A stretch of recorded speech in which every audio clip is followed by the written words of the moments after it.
बिस्मिल्लाहिर्रहमानिर्रहीम। Second chapter classification आज हम स्टार्ट करते हैं। सबसे पहले जी क्लासिफिकेशन की डेफिनेशन है कि क्लासिफिकेशन होती है it is the arrangements of plants into groups and sub groups on the basis of similarities. कि जब भी आप प्लांट्स को ग्रुप्स में डिवाइड करते हैं और उनको भी उन ग्रुप्स को आगे सब ग्रुप्स में डिवाइड करते हैं, उनको अरेंज करते हैं, और इसकी जो बेस होती है वो ये कि उनके दरमियान कितनी मुमासलत है, वो कितने सिमिलर हैं, तो ऐसी क्लासिफिकेशन को ऐसी अरेंजमेंट को आप क्लासिफिकेशन कहते हैं। अब वो कैरेक्टर्स जिनको आपने यूज़ किया है इस क्लासिफिकेशन को करने के लिए, उन्हें आप कहते हैं कि ये क्राइटेरिया है क्लासिफिकेशन का। तो ज़्यादातर जो चीज़ें क्लासिफिकेशन करने के लिए जो क्राइटेरिया रखा जाता है वो उसकी मॉर्फोलॉजी है, यानी आपको देखने में वो प्लांट में क्या क्या चीज़ें सिमिलर नजर आ रही हैं प्लांट्स में, उनकी एनाटॉमी है, उनकी पैलियोलॉजी है, उनके पोलिनेंस की जो स्टडी है, क्रियोलॉजी, क्रोमोसोम की स्टडी, एम्ब्रियोलॉजी, सीरोलॉजी, इस तरह की काफ़ी स्टडीज़ वगैरह या काफ़ी ये जो है चीज़ें जो हैं क्राइटेरिया हैं प्लांट्स को क्लासीफाई करने का। ठीक है, तो अब ये जो क्राइटेरिया है ये वक्त के साथ साथ चेंज होता गया है, नई नई इन्वेस्टिगेशंस होती गई हैं। पहले प्लांट्स को में जो है ना वो LG earlier criteria for classification of LG was के वो यूनिसेलुलर है या मल्टीसेलुलर है या उनमें पिगमेंट्स हैं या नहीं, तो इसी वजह से जो ब्लू ग्रीन एलजी उसको भी एलजी के साथ रख दिया गया था। पर अब ये जो एरिया, ये जो इलेक्ट्रॉन माइक्रोस्कोप डिस्कवर हुई उसके बाद ये क्राइटेरिया चेंज हो गया। अब एलजी जो है वो अलग है यूकैरियोट और सियानोबैक्टीरिया का पता चला ये तो एक प्रोकैरियोट है और उससे जी मोनेरा में रखा गया। ठीक है, और जो एलजी है उनको मोनेरा से निकाल दिया गया। तो इसी तरह जी बेसिस यहाँ पे हम देख लेते हैं क्लासिफिकेशन की। अभी पिछले चैप्टर में भी हमने डिस्कस की कि तीन वैसे यहाँ पे बेसिस है। एक है मॉर्फोलॉजी कि वो देखने में एक जैसे कितनी मुमासलत है, जैसे कैरोलस लीनियस जो है उसने इस बेस पे जो है ना वो ग्रुपिंग की थी मॉर्फोलॉजी की बेस पे, तो उसने टैक्सा ये बनाए थे। Then evolution, Carolus Linnaeus evolution को एक्सेप्ट नहीं करता था, लेकिन क्योंकि उसने जो चीज़ें एक साथ यानी देखने में एक जैसी होती है उनमें पीछे ना पीछे कोई एवोल्यूशनरी लिंक जरूर होता है, तो इसलिए इंटेंशनली तो उसने कोई एवोल्यूशन के हिसाब से क्लासिफिकेशन नहीं की थी, बट उसने जब उसे सिमिलर ग्रुप्स में रखा तो एवोल्यूशनरी रिलेशनशिप्स उनमें निकल आए थे। ठीक है, और ये जो एक जैसी सिमिलैरिटी है ये बताती है कि एवोल्यूशनरी हिस्ट्री में और मॉर्फोलॉजी में ये जो सिमिलैरिटी ये बताती है कि उनमें जो डीएनए या आरएनए है वो भी क्या है कि उनमें कोई ना कोई सिमिलैरिटी जरूर है। तो अब जब हम इन्हें क्लासीफाई करते हैं तो हम उनके डीएनए या आरएनए के सीक्वेंस को स्टडी करते हैं और फिर हम बताते हैं कि कौन सा ऑर्गेनिज्म जो है वो किसके साथ मिलता जुलता है। अब अगर हम प्लांट्स की क्लासिफिकेशन देखें तो ये चेंज होती रही है। सबसे पहले जो है वो प्लांट्स को जस्ट सेल वॉल की बेस पे क्लासिफाई किया जाता था। तो दो ग्रुप थे ऐसे प्लांट्स जिनमें ऐसे ऑर्गेनिज्म जो सेल वॉल रखते हैं उन सबको उठा के किंगडम प्लांटाई में रख दिया गया, और वो बाकी जिनमें नहीं है वो अलग ग्रुप में हो गया। तो जो सेल वॉल वाले थे जैसे बैक्टीरिया, एल्जी, फंजाई और प्लांट्स, ये सारे उठा के किंगडम प्लांटाई में रख दिए गए थे क्योंकि इन सबके पास सेल वॉल होती है। उसके बाद लेटर इन 5 किंगडम क्लासिफिकेशन सिस्टम एक नया ग्रुप इंट्रोड्यूस किया गया मोनेरा, जिसमें सिर्फ प्रोकैरियोट्स को रख दिया गया, जिसमें बैक्टीरिया और सियानोबैक्टीरिया है, और फंजाई जो है उसको भी किंगडम का स्टेटस दिया गया, एल्जी को प्रोटिस्टा में रख दिया गया, और प्लांट्स जो है उनको अलग ग्रुप में दे दिया गया, अलग किंगडम बना दिया गया। उसके बाद जैसे प्लांट जो किंगडम है इसके अंदर क्लासिफिकेशन की गई किस बेस पे, वेस्कुलर सिस्टम की बेस पे और रिप्रोडक्टिव टिश्यू। वेस्कुलर सिस्टम क्या होता है जी, ये जो जाइलम और फ्लोएम है, तो ऐसे प्लांट्स जिनमें जाइलम और फ्लोएम मौजूद था उनको जी कह दिया गया कि ये जो है ये ट्रैक्योफाइट्स हैं। ठीक है, इनमें ये वेसल्स मौजूद होती हैं, और दूसरे जो है वो ब्रायोफाइट्स हैं जिनमें ये वेस्कुलर टिश्यूज यानी जाइलम और फ्लोएम मौजूद नहीं होते। उसके बाद ये जो ट्रैक्योफाइटा है यानी ऐसे प्लांट्स जिन्होंने जाइलम और फ्लोएम को रखते हैं तो उनको आगे से दो ग्रुप्स में डिवाइड किया on the basis of seed production.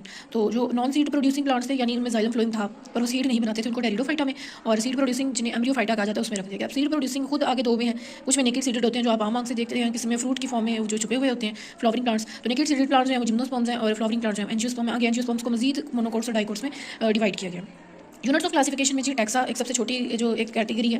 Taxa जो है वो एक कैटेगरी जो है एक यूनिट जो है उसे कहते हैं। तो ये जो ऊपर टैक्सा मौजूद होते हैं जैसे किंगडम है वो ज़्यादा जनरल है और नीचे चीज़ें और स्पेसिफिक होती जाती हैं। यानी किंगडम्स में आप सारे फाइलम्स की बात करें, फाइलम्स में आप बाकी सारी क्लासेस जो है, लेकिन फाइलम जो है वो किंगडम की निस्बत उसमें कम चीज़ें होंगी, वो ज़्यादा स्पेसिफिक हो जाएगा। इस तरह करते करते जब आप स्पीशी में आएंगे तो स्पीशी सबसे ज़्यादा स्पेसिफिक होगी, उसमें सबसे कम चीज़ें होंगी और सबसे ज़्यादा जो है ना बेसिक चीज़ें होंगी। तो अगर आप स्पीशी से ऊपर जीनस में जाएँ तो जीनस में और काफ़ी स्पीशीज आ जाएंगी।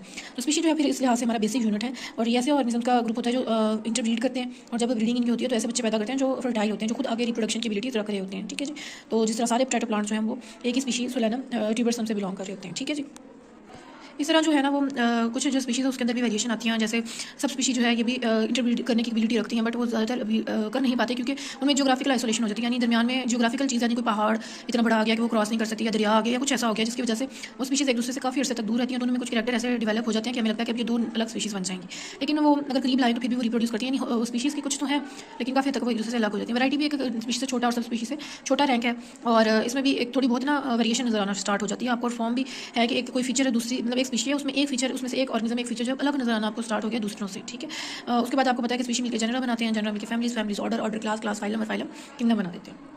इस क्लासिफिकेशन के सिस्टम की इंपॉर्टेंस क्या है कि ये जी अरेंज करता है प्लांट्स को डिफरेंट ग्रुप्स में, और इस वजह से देखिए जब एक चीज़ तरतीब से पड़ी होती है तो उसे पढ़ना आसान हो जाता है। तो इसलिए टैक्सोनॉमिस्ट और जो बॉटनिस्ट है उनकी स्टडी डिफरेंट प्लांट्स की जो ईजी हो जाती है। उसके बाद ये हमें फाइलोजेनेटिक रिलेशनशिप्स बताता है, एवोल्यूशन बताता है कि कौन सा प्लांट किसके साथ इवॉल्व हुआ, पहले इनके एंसेस्टर कौन थे। देन हमें पता चलता है कि कौन से प्लांट्स में कैरेक्टर जो है वो एक जैसे हैं, और ये हमें फाइटोजियोग्राफी भी बताता है कि कौन से अर्थ के कौन से पार्ट में जो है वो कौन से प्लांट्स की स्पीशीज पाई जाती हैं, और मार्फोलॉजिकल और जो फिजियोलॉजिकल कैरेक्टरिस्टिक्स हैं वो भी प्रिडिक्ट की जाती हैं इन ग्रुप्स की बेसिस पे। दैन हिस्ट्री क्या है, सबसे पहले प्री लीनियस पीरियड था जिसमें प्लांट्स को में कोई ऑर्गेनाइजेशन प्रेजेंट इंपॉर्टेंट ही नहीं थी, ठीक है। और बस उनकी हैबिट्स या उनकी इकोनॉमिक इंपॉर्टेंस के लिहाज से हर्बलिस्ट सिस्टम ऑफ क्लासिफिकेशन कहते हैं वाले जो थे ये थियोफ्रास्टस, जिसे हम फादर ऑफ बॉटनी कहते हैं, ये एल्डर वगैरह, मैग्नस, इन सब ने जी ये इस जो है ना वो पीरियड में ये मौजूद होते थे। दैन कैरोलस लीनियस आया तो उसने क्लासिफिकेशन को इंट्रोड्यूस करा दिया, फादर ऑफ टैक्सोनॉमी भी इसी वजह से कहते हैं। तो उसने प्लांट्स को स्टेमन के बेस पे जो है वो 24 क्लासेस में डिवाइड किया था। इस सिस्टम को हम आर्टिफिशियल सिस्टम कहते हैं, क्योंकि इसने जो ग्रुप बना दिए थे ना वो नेचर में हम देखें तो देखने में वो इतना कोई खास लग नहीं रहे थे कि नेचुरली ये इस तरह प्रेजेंट होंगे। तो बस उसने स्टेमन के कैरेक्टर को उठाया और उठा के ग्रुप बना दिया। तो इस तरह ऑब्वियसली ये ठीक चीज़ तो नहीं होनी थी। तो उसने कहा कि जी बाद में उसने इस अपने डिफेक्ट को चेंज करने की कोशिश की, उसने नेचुरल सिस्टम पे भी ये जो है ना वो वर्क किया, बट उसे ना कोई प्रॉपर तरीका मिला नहीं कि मैं किस तरह प्लांट्स की ग्रुपिंग करूँ। इसके अलावा उसने बाइनोमियल नोमेनक्लेचर को भी इंट्रोड्यूस करवाया था, जो आज तक इंटरनेशनली यूज़ किया जाता है, जिसमें हम कॉमन नेम्स को कॉमन प्लांट्स को साइंटिफिक नेम देते हैं, ठीक है जी। दैन जी बर्नार्ड और जो लॉरेंट वगैरह हैं उन्होंने इस सिस्टम ऑफ लीनियस को इंप्रूव करने की कोशिश की। उन्होंने नेचुरल सिस्टम को इंट्रोड्यूस कराया, 15 क्लासेस बनाई, 100 ऑर्डर बनाए। उन्होंने सीड प्रोड्यूसिंग प्लांट्स को नॉन सीड प्रोड्यूसिंग प्लांट से अलग कर दिया, मोनोकॉट्स को डाइकॉट से अलग किया। उसके बाद जी डी कैंडोल आए, उन्होंने भी सिस्टम को जी जो है वो इंप्रूव करने की कोशिश की। उन्होंने 213 ऑर्डर्स बनाए और फिजियोलॉजिकल कैरेक्टर्स जो उनकी नज़र में था कि ये सारे यूजलेस हैं, हमें सिर्फ उनकी मॉर्फोलॉजी, उनकी शक्ल को देख के क्लासिफिकेशन करनी चाहिए। और उसके बाद रॉबर्ट ब्राउन आए जी, उन्होंने एंजियोस्पर्म और जिम्नोस्पर्म में बताया कि दोनों डिफरेंट है। इसके अलावा उन्होंने न्यूक्लियस को भी डिस्कवर किया। दैन बेंथम और हुकर जो थे उन्होंने अपना एक और क्लासिफिकेशन का सिस्टम दे दिया और ये डी कैंडोल के सिस्टम से ही मिलता जुलता था। उन्होंने भी 202 ऑर्डर दिखाए और अल्टरनेशन ऑफ जनरेशन बताई प्लांट्स में। चार्ल्स डार्विन आए, उन्होंने थ्योरी ऑफ नेचुरल सिलेक्शन दे दी। दैन विल्हम, उन्होंने अल्टरनेशन ऑफ जनरेशन बताई कि छोटे प्लांट्स में भी होती है। उसके बाद विल्हम जो है उन्होंने जी इंट्रोड्यूस कराया फाइलोजेनेटिक ट्रेंड्स। उसने प्लांट को क्रिप्टोग्राम्स, वो सारे प्लांट्स में सीडलेस प्लांट्स आते हैं, और फेनोग्राम्स जिनमें सीड प्रोड्यूसिंग प्लांट्स, इन 2 कैटेगरीज में डिवाइड किया। देन उनको फर्दर आगे 3 में डिवाइड कर दिया, ठीक है। तो ये जी आगे एंगलर और प्रेंटल आए, उन्होंने जी अपनी क्लासिफिकेशन बेस की फाइलोजेनेटिक यानी उनके एवोल्यूशन पे सारे किंगडम प्लांट किंगडम को डिवाइड कर दिया। देन जी चार्ल्स एडविन बेस से उन्होंने बेंथम हुकर के मॉडल को ही जो वो है सिस्टम है उसी को थोड़ा मॉडिफाई किया। रॉबर्ट विटाकर है, उन्होंने फिर बाद में 5 किंगडम क्लासिफिकेशन सिस्टम दे दिया। देन मार्गुलस और शवार्ट्ज ने आजकल के मॉडर्न क्राइटेरियाज को यूज़ करके इस सिस्टम को मजीद बेहतर कर दिया। तो इस बेसिस पे हम देखें तो सिस्टम्स ऑफ क्लासिफिकेशन हमारे पास 4 हैं, artificial system of classification, natural system, phylogenetic and modern system. तो यहाँ से हम स्टार्ट करते हैं आर्टिफिशियल सिस्टम ऑफ क्लासिफिकेशन से। द क्लासिफिकेशन बेस्ड ऑन 1 और 2। आर्टिफिशियल सिस्टम में ये करते हैं आपके प्लांट के सिर्फ 1 या 2 करैक्टर जो आपको देखने में नजर आ रहे हैं वो चूज़ कर लेते थे और फिर उस बेस पे प्लांट्स के ग्रुप बना देते थे। तो क्योंकि आप सिर्फ एक करैक्टर को ले रहे हैं और वो भी मॉर्फोलॉजिकल, तो ये एक बहुत ही आर्बिट्रेरी, बहुत ही हैज़र्ड और रैंडम सी क्लासिफिकेशन थी। इसमें कोई भी कोई सही ग्रुप्स नहीं थे, अनरिलेटेड थे, ऐसा कोई रिलेशनशिप वाले ग्रुप नहीं बने। और ये सिर्फ ऑब्जर्वेबल जो आम आंख से आप करैक्टर देखते हैं उसकी बेस पे था। इसमें जो ग्रुप बने उन ग्रुप्स में भी आपस में कोई एफिनिटीज नजर नहीं आ रही थी कि आपस में कोई मिलते जुलते हैं।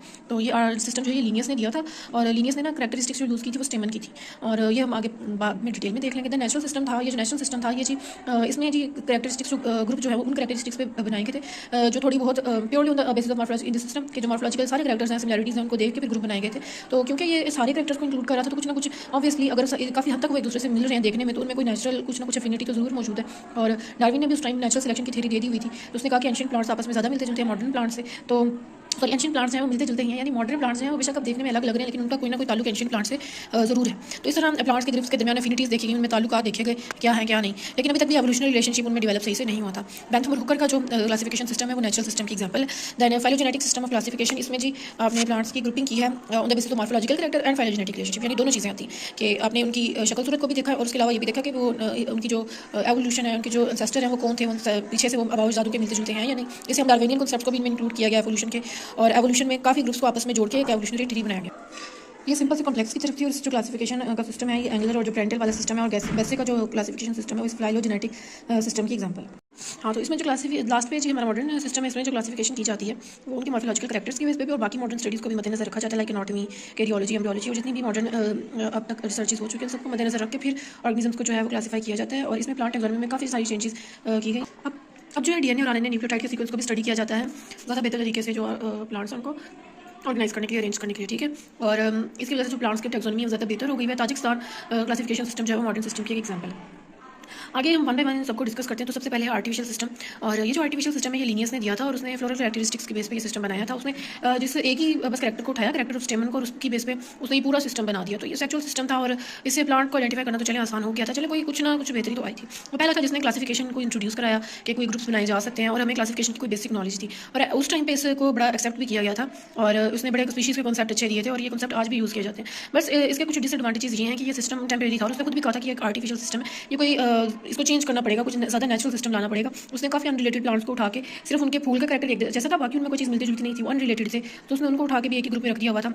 और वो एक रिलीजियस पर्सन था, इसलिए एवोल्यूशन के कॉन्सेप्ट को तो वो मानता ही नहीं था। तो यहाँ पे नीचे ये थोड़ी सी उसकी क्लासेस जो उसने दी हुई हैं कि जो स्टेमन है उसकी बेस पे, जैसे मोनो एंड्रिया, एक स्टेमन रखने वाले, डाई एंड्रिया, दो स्टेमन रखने वाले, और ये इस तरह करके पोली एंड्रिया जिसमें 20 या 20 से ज़्यादा स्टेमन मौजूद होते हैं। उसके बाद आता है जी नेचुरल सिस्टम। तो ये जो क्लासिफिकेशन थी ये बेंथम और हुकर ने की थी, और ये जो है ये as compare to the artificial system ज़्यादा बेहतर थी। ये भी एक नॉन फाइलोजेनेटिक सिस्टम था, इसमें भी एवोल्यूशन को कुछ भी नहीं देखा गया था। उन्होंने सीड प्लांट्स को 202 ऑर्डर्स में चेंज कर दिया था, और ये सिस्टम जो था ये डिकंडोल के मेथड पे था। उसने डिकंडोल का भी, अगर आप अभी हमने पीछे डिस्कस किया कि वो भी क्या कहता था कि फाइलोजेनेटिक रिलेशनशिप्स कुछ भी नहीं होते, या फिजियोलॉजी भी हमने कोई नहीं देखना, हम सिर्फ उनकी मॉर्फोलॉजी पे, हम सिर्फ उनकी शक्ल सूरत देख के उनकी क्लासिफिकेशन करेंगे। डिकंडोल सिस्टम की थोड़ी सी मॉडिफिकेशन थी, इसमें फ्लावरिंग प्लांट्स जो थे उनको सुपरफिशियल कैरेक्टर की बेस पे डिवाइड किया गया, लेकिन काफ़ी कैरेक्टर्स को उन्होंने निगलेक्ट भी कर दिया था। तो इसी वजह से क्या हुआ कि जो फैमिलीज तो उसने बनाई, बट वो फैमिलीज को अक्सर उनसे अनरिलेटेड को इकट्ठा रख दिया, और जो क्लोजली रिलेटेड थी उनको अलग अलग कर दिया। एडवांटेजेस इसके क्या है कि ये ऑल्दो बहुत नेचुरल तो नहीं है, लेकिन फिर भी कुछ वर्केबल है as compare to artificial system. तो ये सिस्टम जो है ये बड़ी कंपैरेटिव एग्जामिनेशन उस टाइम जो की गई थी उसके बाद बना था, और रेनियन क्लासेस से ये शुरू हो रहा था, और ग्रेमिनी फैमिली से ये बंद हो रहा था, खत्म हो रहा था, और उस टाइम इंटायर जो ब्रिटिश एम्पायर था, यूएसए वगैरह और यूरोपियन कंट्रीज़ ने इस सिस्टम को एक्सेप्ट कर लिया था। ये जो सिस्टम था इसमें नेचुरल क्लासिफिकेशन देखी गई थी, आर्टिफिशियल क्लासिफिकेशन को चेंज कर दिया गया। इसने सीड बनाने वाले और सीड ना बनाने वाले प्लांट्स को एक दूसरे से अलग किया। ज़्यादातर ये एंजियोस्पर्म्स के साथ डील कर रहा था। इसने बहुत सारे प्लांट्स जो हैं वो कवर किए इस क्लासिफिकेशन में, और इसके लिए जो क्राइटेरिया था वो ज़्यादातर वेजिटेटिव कैरेक्टर थे। जैसे पीछे सेक्सुअल सिस्टम से कहते हैं, क्योंकि स्टेमन जो मेल जो सेक्स ऑर्गन है उसकी बेस पे था, लेकिन यहाँ पे ज़्यादातर वेजिटेटिव जो बॉडी बनाने वाले ऑर्गन है, जैसे ये पिथ है, कैम्बियम है, लीफ किस तरह अरेंज में, लीफ में वेनेशन कैसी है, कोरोला कैसा, कैलेक्स पेरियंथ कैलेक्स और कोरोला के जो है ना वो कलेक्टिवली कहते हैं, और स्टेमन्स और कार्बन, इस बेस पे जी इनको बनाया गया था। इस सिस्टम में जो है वो कंट्रास्ट देखा गया, क्या मेन रखा गया कि पेटल्स आपस में फ्यूज है या नहीं है, ठीक है। तो डाइगोट्स को ये एंजियोस्पर्म में क्योंकि पेटल्स का जिक्र आता है, पहले तो फूल होते ही नहीं है, तो इसको 3 ग्रुप्स में डिवाइड किया गया। पॉलीपेटिला ऐसे फ्लावर्स, ऐसे प्लांट्स जिनके फ्लावर्स की जो पेटल्स हैं एक दूसरे से सेपरेट होती हैं, अलग अलग, जैसे आपको रोज में नजर आ रही है। गैमोपेटिला ऐसे प्लांट्स जिनकी जो पेटल्स हैं आपस में फ्यूज हुई होती हैं, और मोनोक्लेमिडी जिनमें सही से पेटल्स डेवलप नहीं होती हैं, होती ही नहीं है। तो उन्होंने इन 3 ग्रुप्स में इनको डिवाइड कर दिया। मोनोकोट्स को कहा गया कि इसमें जो है ओवरी की पोजीशन और पेरियंट की कैरेक्टरिस्टिक्स को डिस्कस किया गया। इसके डिसएडवांटेजेस या डीमेरिट्स क्या हैं कि ये सिस्टम जो है ये नेचुरल क्लासिफिकेशन सिस्टम पे बेस्ड था। इन्होंने सिर्फ मॉर्फोलॉजिकल सिस्टम्स को देखा, इन्होंने इसका एवोल्यूशन में कोई रिलेशनशिप नहीं देखा, और ये सिर्फ लीनियस के सिस्टम की मॉडिफाइड फॉर्म थी, इसमें भी कोई बहुत अच्छी बातें नहीं थी। और इसमें डिसएडवांटेजेस क्या था कि ज़्यादातर ग्रुप्स को या ऑर्डर्स को उठा के आपने मोनोक्लेविटी में रख दिया था, हालांकि उनमें पेटल्स और सेपल्स अरेंज हुए हुए थे बाइसीरिएट पेरियंट वाले ग्रुप्स के साथ अफिनिटीज शो कर रहे थे। यानी मोनोक्लेविटी ऐसे होते हैं जिनमें सेपल पेटल होते ही नहीं है या बहुत इनकम्प्लीट से होते हैं, तो उसमें भी आपने उठा के कुछ सेपल और पेटल रखने वाले ग्रुप्स को रख दिया हुआ था। उसके बाद पोजीशन जो है जिम्नोस्पर्म्स की वो डाइकोट और मोनोकोट के दरमियान रख दी गई। हालांकि जिम्नोस्पर्म्स पहले इन्वॉल्व हुए, फिर एंजियोस्पर्म, और एंजियोस्पर्म में आगे डाइकोट और मोनोकोट 2 वो हैं। तो ये सिर्फ कन्वीनियंस के लिए किया गया, इसमें भी ये नहीं बताया गया कि इनका आपस में कोई रिलेशनशिप है। उसके बाद ये जो है ये सिंगल और मोस्ट आर्टिफिशियल कैरेक्टर्स पे दिखाया गया। अक्सर जो है वो क्लोजली रिलेटेड फैमिलीज़ को दूर दूर रख दिया गया था, और इसमें जी सेलेनिसी और ये वाली जो फैमिलीज़ हैं इसमें बहुत सिंपल से पार्ट्स इनके दिखा दिए गए थे। इनको उठा के ना एक्सटिंक्ट ग्रुप्स के साथ रख दिया गया था, जिनके साथ इनका कोई लेना देना, ये कह दिया गया कि आजकल तो इनके जो मिलते जुलते ग्रुप्स हैं वो एग्जिस्ट ही नहीं करते, हालांकि ऐसा नहीं था। जो पॉलीपेटली है उसमें जो इन्फीरियर ओवरी की बात की, गैमोपेटली को उठा के सुपीरियर ओवरी से पहले रख दिया गया। मोनोकोट्स जो है उनकी रिलेटिव पोजीशन वगैरह जो थी वो सही नहीं बताई गई थी इसमें। ये फाइलोजेनेटिक सिस्टम ये एंगलर और प्रेटल ने दिया था, और प्रेंटल के उन्होंने दिया था, और बेंथम और हुकर का जो क्लासिफिकेशन सिस्टम था उसको इसने रिप्लेस कर दिया था, और अभी तक काफ़ी तक ये डोमिनेट कर रहा है टैक्सोनॉमी को, ठीक है जी। और कैरेक्टरिस्टिक्स आप देख लें कि ये जो प्लांट का सिस्टम था ये जी ज़्यादा ऑर्गेनाइज था, इसने ज़्यादा अच्छी एफिनिटीज और इसने फाइलोजेनेटिक रिलेशनशिप्स बताए थे जो इससे पहले वाले किसी ग्रुप ने नहीं बताए थे, ठीक है। इसने प्लांट्स को सिंपल से कॉम्प्लेक्स की तरफ अरेंज किया था, और इस सिस्टम में ज़्यादातर प्रिमिटिव फ्लावर्स दिखाए गए जो जिनमें पेरियंथ मौजूद ही नहीं था। पेरियंथ अभी मैंने आपसे डिस्कस किया कि पेरियंथ ऐसे प्लांट्स जिसमें आपको कैलेक्स और करोला में, कैलेक्स होता है सेपल का ग्रुप और करोला होता है पेटल्स का ग्रुप, जिसमें आपको सेपल और पेटल्स में आप डिफरेंस नहीं कर सकते, पता नहीं चलता, तो आप उसके लिए कलेक्टिव पेरियंथ की टर्म यूज़ कर लेते हैं। तो इनमें कहा गया कि जो पहले प्रिमिटिव फ्लावर्स में पेरियंथ मौजूद ही नहीं था, ठीक है। गैमोपेटलिस कंडीशन जो है वो ज़्यादा एडवांस है, यानी जो फ्यूज्ड पेटल वाली कंडीशन है वो ज़्यादा एडवांस है, अलग अलग पेटल की निस्बत। मोनोकोटिलेडन्स को डाइकोटिलेडन से पहले रख दिया गया था, और इसमें कहा गया कि सुपीरियर ओवरीज पहले बनी थी, बाद में इन्फीरियर ओवरी बनी थी, ठीक है। और जो बाद में जो पेरीगाइनी यानी हाइपोगाइनी और एपिगाइनी के दरमियान की जो कंडीशन होती है जिसमें ना इन्फीरियर होती है ओवरी ना सुपीरियर, उसे पेरीगाइनी कहते हैं। अच्छा, इसके मेरिट्स क्या क्या क्या इसके जी अच्छी बातें हैं वो ये है कि ये इसने मोनोक्लेमिडी ग्रुप को खत्म कर दिया, यानी ऐसा ग्रुप जिसमें वेरिएंट होता ही नहीं है। तो ये जो है लार्ज आर्टिफिशियल ग्रुप था बेंथम और हुकर के सिस्टम का, जिसमें बहुत सी फैमिलीज़ को उठा के रख दिया गया था, हालांकि वो फैमिलीज़ कहीं और से बिलोंग करती थी। सिम्पेटली का लफ्ज़ इस्तेमाल किया गया गैमोपेटलिस के बजाय, यानी सिम्पेटली का भी यही मतलब होता है कि पेटल्स आपस में फ्यूज हैं, और गैमोपेटली का भी यही मतलब है, ठीक है। उसके बाद जिम्नोस्पर्म्स जो है उनको सेपरेटली ट्रीट किया गया एंजियोस्पर्म से। फैमिलीज जिनकी ओवरी इन्फीरियर थी वो जो है वो एंड पे रखी गई, और ये कहा गया कि हाइपोगाइनी से एपिगाइनी की तरफ यही बातें। और उसने कहा कि जो ऑर्चिड्स हैं, जो बागीचे हैं, उनमें जो वो ज़्यादा इवॉल्व हुए होते हैं अकेले ग्रासेस से, ठीक है। दैन डीमेरिट्स की बात करें तो ये जो सिस्टम था इसमें कैटकिन बैरियर्स वगैरह जो हैं ये इनको सबसे प्रिमिटिव रखा गया। हाँ जी, तो कैटकिन बैरियर्स जो थे उनको एक प्रिमिटिव ग्रुप कहा गया कि ये बहुत पुराना ग्रुप है, हालांकि ये पुराना नहीं है, इसमें ये रिड्यूस हो चुका है, कम हो गए इसके मेंबर, बट ये प्रिमिटिव ग्रुप नहीं है। और जी इसमें और वैसे और दूसरे जो थे बॉटनिस्ट वो सारे ये कह रहे थे कि जो पॉलीपेटली है यानी जो पेटल्स एक दूसरे से सेपरेट हो रही हैं वो पहले था, और ए पेटली यानी पेटल्स जो एब्सेंट होती हैं कुछ प्लांट्स में, ये उसकी मॉडिफिकेशन है, ठीक है। और ये भी एक इसका डीमेरिट है, हालांकि ऐसा रियल में नहीं है।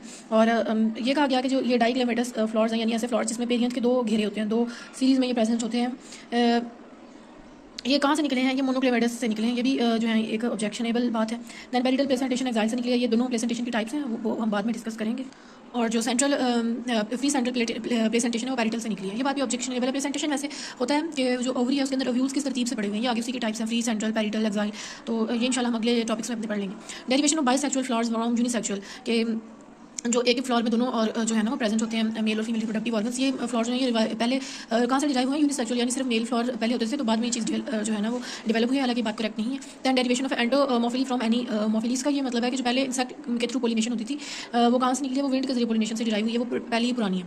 और इस तरह मोनोकॉट्स जो है उनको डाइकॉट्स से ज़्यादा पुराना कंसिडर किया जाता था, लेकिन आजकल का नॉलेज जो है वो इस बात को ऐसे एग्री नहीं करता। अब आगे जी हमारा modern classification system, Takhtajan classification system.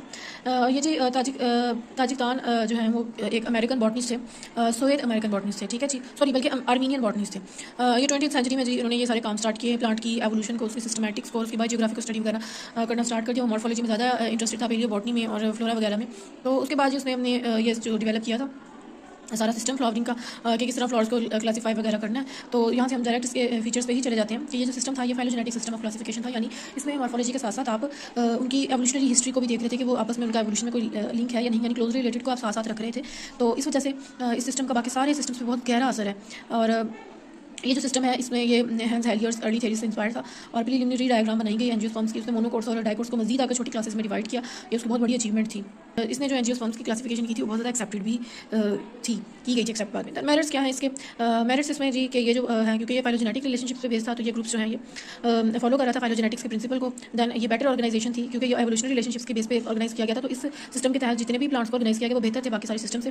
Families को एक छोटा सा यूनिट करार दे दिया गया, और ये जो यूनिट है ये किससे बनता है? क्लोजली रिलेटेड जीनस से बनता है, ठीक है। सब क्लास जो थी वो एक सिंगल कैरेक्टर नहीं है, इसमें सारी इन्फॉर्मेशन आती है। एंजियोस्पर्म्स जो है वो मोनोफाइलेटिक है, उनका एक ही यानी वो था एंसेस्टर जिनसे ये निकले हैं। मोनोकोट्स जो है वो निकले हैं डाइकोट्स से। एंजियोस्पर्म्स जो है वो एक ही डिवीजन मैग्नीलियोफाइटा से बिलोंग करते हैं। यहाँ पे आप डिवीजन क्लास मैग्नीलियोसिडा पढ़ सकते हैं, यानी इसमें डाइकोटिलेडन्स आते हैं। और देन सब मोग्नोलिसी मैग्नोलिसी जो है is the most basic group of the other. ये जी जितनी आपको बेसिक बातें याद रहती है ना, आपने इसमें से उतनी कर लेनी है क्योंकि ये आ जाता है इनमें लॉन्ग क्वेश्चन। तो डीमेरिट्स में क्या है कि ऑल्दो ये सिस्टम जो है फाइलोजेनेटिक है, लेकिन फिर भी काफ़ी फैमिलीज जो थी फैमिली लेवल से आगे तक जो है ना इसकी क्लासिफिकेशन में ये कोई खास हेल्पफुल नहीं था। नैरो क्राइटेरिया था टैक्सा को रखने का, तो इस वजह से यानी कोई आप लचक नहीं रख रहे थे क्लासिफिकेशन में, तो इस वजह से काफ़ी अनवांटेड स्प्लिटिंग भी हो गई कि आपने इतना बारीक बीनी से इनको किया था कि कुछ ग्रुप्स जो आपस में मिलते भी थे वो भी इस वजह से अलग हो गए, यानी अलग अलग स्प्लिट हो गए, एक साथ ना रह सके। तो इसी तरह ये सिस्टम जो है इसमें कहा गया कि मोनोकोट जो है वो उनके एंसेस्टर जो है उससे निकला है, बट ये इसका ऐसा हरगिज़ नहीं है। मोनोकोट जो है इनको डाइकोट्स के बाद रखा गया था, लेकिन रिसेंट क्लासिफिकेशन हमें बताती है कि ये दोनों जो हैं ये किसी से नहीं निकले, बल्कि ये एंजियोस्पर्म और जो यूटिकॉट्स वगैरह हैं उनके दरमियान प्रेजेंट होते हैं।